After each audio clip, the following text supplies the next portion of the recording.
Sir, so far the Beaumont, Port Arthur area has been getting the brunt of this rain. Brett Buffington is live in Beaumont. How bad is it, Brett? Mia, tonight Beaumont is getting exactly what it needed, and that was a lull in that rain. Several hours now it has been not raining as heavy as it has, just sprinkles here, and that has allowed this to happen. The drainage ditches have gone down. Take a look at some of this video. This is from the other side of town. Water draining here this afternoon after intense and relentless showers throughout the day.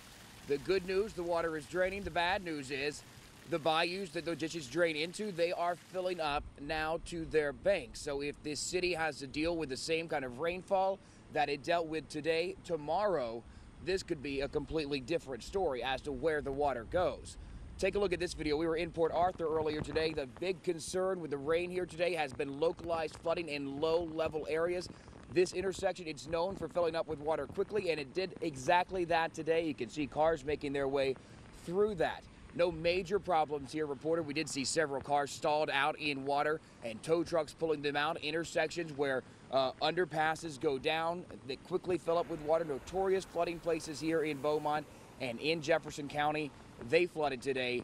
Thankfully, no major incidents to report with that, and we haven't found any damage to property. Though, Lynn, Mia, I can tell you, it is still sprinkling here tonight. There is still rain in the forecast. In fact, the only day without a rain chance here in Beaumont this week, Wednesday.